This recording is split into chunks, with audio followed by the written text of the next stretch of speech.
തൃശൂരിൽ കുതിരാനിലെ ജനവാസ മേഖലയിൽ ഇറങ്ങിയ കാട്ടാനയെ തുരത്താൻ കുങ്കിയാനകളെ എത്തിച്ചു. ഇന്നലെ രാത്രിയിൽ അവിടെ വലിയ രീതിയിൽ ആന വീണ്ടും ഇറങ്ങിയിരുന്നു എന്നാണ് അറിയുന്നത്. വയനാട്ടിൽ നിന്നാണ് കുങ്കിയാനകളെ എത്തിച്ചത്. ഭരത്തും വിക്രവുമാണ് ഇപ്പോൾ കുതിരാനിൽ എത്തിയിരിക്കുന്നത്. ജെയ്സൺ ചാമവളപ്പിൽ ഉണ്ട് കൂടുതൽ വിവരങ്ങളുമായി. Jaison Chamavalappil, good morning Jaison. ഇന്നലെ രാത്രിയിലും കാട്ടാന ഇറങ്ങിയോ കുതിരാനിൽ? Arunkumar, very good morning. തീർച്ചയായും ഇന്നലെ രാത്രിയും ആശങ്ക പരത്തുന്ന രീതിയിൽ കാട്ടാന ഇറങ്ങി. നമുക്ക് ആ ദൃശ്യങ്ങൾ വളരെ വ്യക്തമാണ്. റോഡിലേക്ക് ഇറങ്ങുന്നു, കാട്ടാന വീടുകൾക്കിടയിലൂടെ പായുന്നു. അതോടുകൂടിയാണ് ജനങ്ങൾ വലിയ പരിഭ്രാന്തിയിലായിരിക്കുന്നത്. പുറത്തിറങ്ങാൻ കഴിയാത്ത സ്ഥിതിയിലേക്ക് കാര്യങ്ങൾ എത്തിച്ചേർന്നിരിക്കുന്നു. വനംവകുപ്പ് മന്ത്രി കഴിഞ്ഞ ഏതാനും ദിവസം കൂടെ എത്തി നൽകിയ ഉറപ്പ് ഇന്നലെ രാത്രി വയനാട്ടിൽ നിന്ന് കുങ്കിയാനകൾ പുറപ്പെട്ടതോടുകൂടി അത് നടപടികളിലേക്ക് വനംവകുപ്പ് പോകുന്നു. നമുക്ക് ഈ കാണുന്നത് ഭരത്തും അതുപോലെ തന്നെ അപ്പുറത്ത് വിക്രമവും നിൽക്കുന്നുണ്ട്.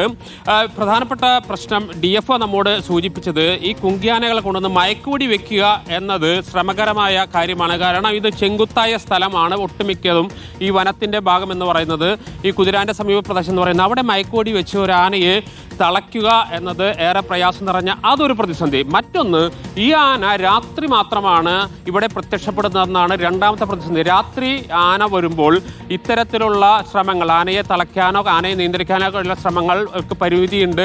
കുങ്കിയാനകൾ ഉപയോഗിച്ചുകൊണ്ടുള്ള ഓപ്പറേഷൻ നടക്കില്ല. ഇത്തരത്തിൽ നിരവധി പ്രതിസന്ധികൾ അത് അന്ന് മന്ത്രിയും അതുപോലെ തന്നെ വനവകുപ്പിൻ്റെ ഉന്നത ഉദ്യോഗസ്ഥരൊക്കെ വ്യക്തമാക്കിയതാണ്. മറ്റ് സ്ഥലങ്ങളിലേതുപോലെ വളരെ നോർമലായ സ്ഥലമല്ല. അതുകൊണ്ട് തന്നെ ഇതിൻ്റെ പാരിസ്ഥിതികമായ പ്രത്യേകതകൾ വെച്ച് ഇത്തരത്തിലുള്ള ഉദ്യമങ്ങൾക്കെല്ലാം പരിമിതികളുണ്ട്. പക്ഷേ അതിനേക്കാൾ ഉപരിയാണ് ഈ ആന നിരന്തരമായ രാത്രി വന്ന് വീടുകളിൽ കയറുന്നു, വീടുകളുടെ സമീപത്ത് വരുന്നു, വലിയ പരിഭ്രാന്തി സൃഷ്ടിക്കുന്നു. സമീപത്ത് റോട്ടിൽ ആളുകളുണ്ടെങ്കിൽ ആളുകളെ ആക്രമിക്കുന്നു, വനവകുപ്പ് ഉദ്യോഗസ്ഥരെ ആക്രമിക്കുന്നു, ജീപ്പ് ആക്രമിക്കുന്നു.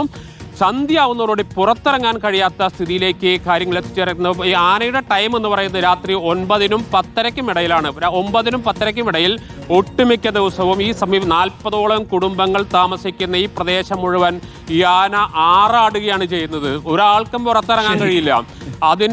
അതിൻ്റെ പശ്ചാത്തലത്തിൽ കൂടിയാണ് ജനങ്ങൾ വലിയ പ്രതിഷേധവുമായി രംഗത്ത് വന്നു. ആ രംഗത്ത് വന്നതിൻ്റെ അടിസ്ഥാനത്തിൽ വനം വകുപ്പ് മന്ത്രി തന്നെ നേരിട്ടെത്തുന്നു. ഇപ്പോൾ 2 കുങ്കിയാനകൾ എത്തിച്ചിരിക്കുന്നു. പക്ഷേ ദൗത്യം എപ്പോൾ എങ്ങനെ ആരംഭിക്കുന്ന കാര്യത്തിൽ ഇപ്പോഴും വ്യക്തതയില്ല. വനവകുപ്പ് ഉദ്യോഗസ്ഥർ ഈ പ്രത്യേകം വനം നിരീക്ഷിക്കാൻ കഴിയുന്ന വയനാട്ടിൽ നിന്ന് കുറച്ച് പേർ എത്തിയിട്ടുണ്ട്. അവർ വനത്തിനകത്ത് കയറി ആന എവിടെയാണെന്ന് ട്രാക്ക് ചെയ്യും. അതിനുശേഷം തുടർ നടപടികളിലേക്ക് കടക്കുമെന്നാണ് ഇപ്പോൾ അറിയിച്ചിരിക്കുന്നത്. Okay, thank you Jason.